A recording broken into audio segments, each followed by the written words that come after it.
Suami saya bila menegur saya garang sangat. Walaupun saya melakukan kesalahan-kesalahan, tetapi saya tak suka cara suami saya menegur saya. Terlampau garang, menjerkoh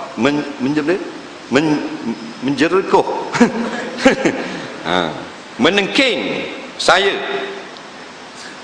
Ustaz, tolong beritahu cara yang betul untuk menegur isteri, kerana suami saya ada pada malam ini.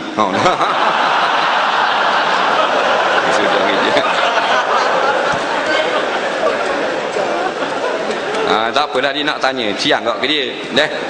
Siang ke dia nak buat gua ni deh.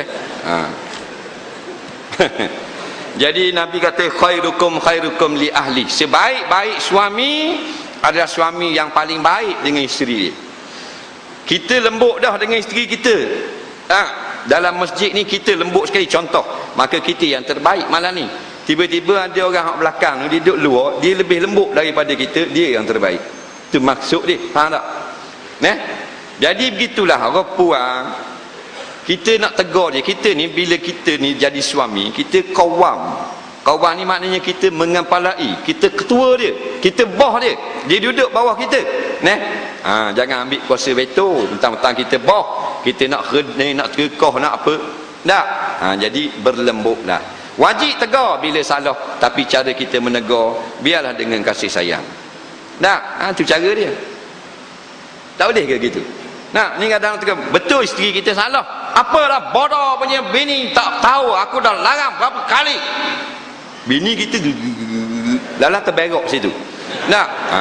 Ada hak sepak bini lepas apa semua. Lepas tu kita beri peringatan. Orang puan kalau nak kahwin, jangan kahwin dengan ahli-ahli persatuan persilatan dan sebagainya. Nampak? Sebab dia orang pandai silat. Bila di rumah dia silap kita dulu. Faham tak? Kita lambat buat air, lepuk lepak. Hak pandai taekwondo, dia taekwondo muka kita. Kita kahwin dengan hak taekwondo, ingat ke dia nak jaga kita bila kita jalan tengah jalan? Tak, bila kita balas malam-malam dia taekwondo kepala kita dulu. Jadi orang nak kahwin cari bakal suami hak lembut-lembut. Hak suka gubahan bunga dan sulat. Dia gitu. Memang dia tak faham kita. Lembut. Kalau kita tepuk dia, dia gitu. Dia gitu. Jadi gitulah, gurau-gurau juga, jangan siapa maki hamu, siapa tumbuk bini, siapa lepas, siapa jengkau. Dia orang puang, dia terkejut. Tangan kita tangan kasar Tuhan buat. Kita tengok dengan tangan orang puang kan molek halus je. Ni pergi lepas muka bini, tangan kerja pasar mozek. Lepas muka bini. Isteri kita kan, tengok masa kita nak minta anak dia, masa kita nak risik kan, kita minta molek kan. Assalamualaikum, masa pergi rumah bini dulu merisik khabar. Pergi masa kita pergi buat backing, Assalamualaikum. Apa? Aku nak tengok anakmu. Kalau kenal, aku nak buat bini. Siapa nak bagi anak? Orang tutup pintu, balik tutup pintu. Tapi kita pergi dengan lembut. Assalamualaikum. Nampak? Waalaikumsalam.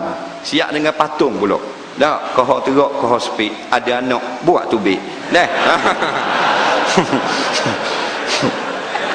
Lembut, jalan pun gini-gini. Tapi bila kahwin, lepaslah, sepak terajang. Tanya dengan molek, walaupun dia ambil duit kita. Atau kita tengok nama benda ada dalam mesej dia. Tanya dengan molek lah, dengan lembut. Panggil dengan molek. Yang cuba kau jujur padaku. Faham? Tanya molek gitu.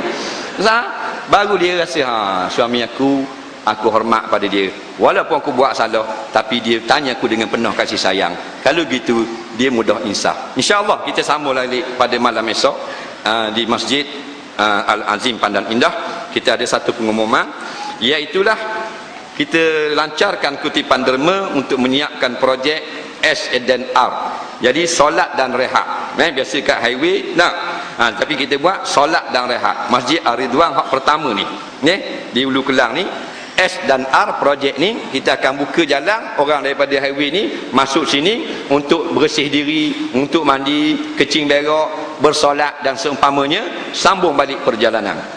Jadi kita perlukan sumbangan-sumbangan, tempat tumpuan sumbangan derma. Jadi harap-harap tuan-tuan dapat memberi sumbangan. Dan supaya projek yang amat murni ini dapat disiapkan mengikut jadual, jadi kita lihat risalah yang kita letak di depan pintu masjid nanti, kemudian